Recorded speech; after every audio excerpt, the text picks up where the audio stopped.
Xotin, nimang turdimi? Nima? Ha, nimang borki, turdimi deyapman. Nima tushuntirib gapiring, nimani ma'lamasdan? Bu yerda yotibdi-ku nimang. Ana shu turdimi deyapman, ana. O'g'limmi? Ha, ana shu turdimi deyapman. Siz hali uyda yotibdi. Bo'ldi, bor, chaqirib chiq. Hamshanga borish kerak. Assalomu alaykum, keling, yaxshimisiz? Nimangiz yaxshimi? Tushunmadim. Nima meni ishing bor sani? Menga qarang, eringiz yaxshimi deb so'rayaptilar, ibi. Shuni to'rasa bo'ladi-ku. Kim? Nimaga kelanding, Ismat? Shu o'g'lim nimangni ko'rib qolibdi. Bir kayf kelgan, bir bersang shu nimang o'ynasa. Ana bu. Nimaga kayf ketdi? Ha? Ayt. Ana, tarvuz topdingiz. Ha, ana shu futbol o'ynamoqchi bachalar bilan. Shunday demaysanmi? Hay, olaversin, o'ynasin. Men to'g'ri gapirsang bo'ladi shuni, Ismat. Endi siz amakini to'g'ri tushunmang. Bilasizki, dadam so'z boylik ekan. Shunga nima deyaveradilar-da.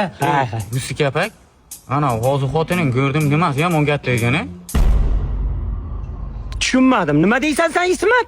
Sen og'zingga qarab gapir. Menga qarang, darrov xotiningiz dadam urdi, qo'li katta ekan dedilar. Ha, shuni to'g'ri aytsang bo'lmaymi? Mayli, sog' bo'ling. Davay. Nima? Xotining ayt. Nimasini yopib qo'ysin? Uydan qaytan hammasi qarab o'tyapti. Nimani? Darvozangizni aytibdilar. Ha. Ha. Sog' bo'linglar. Shu Ismatni bir kun bittasi tilini qo'parib oladi-da.